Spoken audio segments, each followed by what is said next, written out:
ગુજરાતભરના તાજા અને સચોટ સમાચાર મેળવવા માટે અમારી રાષ્ટ્રીય સમાચાર ચેનલને સબસ્ક્રાઇબ કરો અને બેલ આઇકન પર ક્લિક કરો। સુરતના અઠવા લાઇન્સ ખાતે આવેલી શેઠ પીટી મહિલા college of arts and home સાયન્સની વિદ્યાર્થીનીઓ દ્વારા રસ્તા પર road safety awareness Sangini rally કાઢવામાં આવી હતી।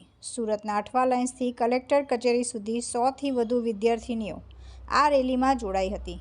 લોકોમાં ટ્રાફિક અવેરનેસ થાય તે હેતુથી આ રેલીનું આયોજન કરવામાં આવ્યું હતું।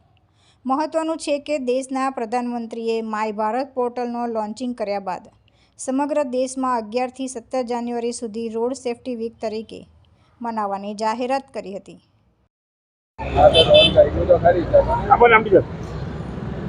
માર્ગ સુરક્ષા જાગૃતતા અભિયાન અનુસંધાને 15મી જાન્યુઆરીથી 14 ફેબ્રુઆરી સુધી 1 મહિનો સુધી જે ચલાવવાનું છે એના અનુસંધાને આજે નહેરુ યુવા કેન્દ્રના સાથે મળી અને પીટી મહિલા કોલેજ જે છે વનિતા વિશ્રામ કેમ્પસની એની વિદ્યાર્થીનીઓને આજે ત્યાંથી રેલી સ્વરૂપે લાવી અને ચોપાટી ખાતે જે પોલીસ જે કામગીરી કરે છે એ કામગીરીનું નિદર્શન કરવામાં આવ્યું અને એ જે બહેનો છે એને ત્યાં જઈ અને સમજાવવામાં આવ્યું છે કે ટ્રાફિકના નિયમોનું પાલન કરવાથી આપણને રાષ્ટ્રને કેટલો ફાયદો થાય છે અને આ જે યુવાનો જે છે બહેનો જે છે ભારતનું ભવિષ્ય છે અને એમાં જો જાગૃતતા નિયમો આવશે તો એનાથી આપણને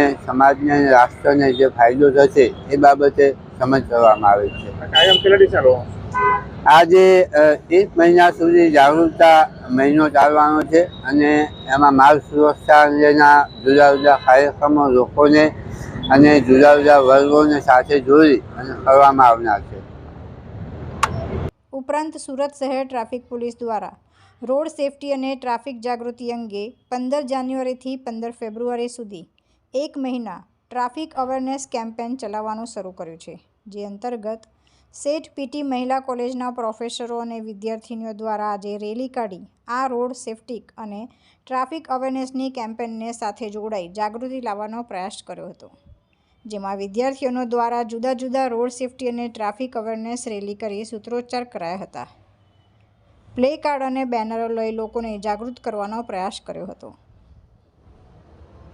તુલસી શર્મા સાથે રાષ્ટ્રીય સમાચાર સુરત।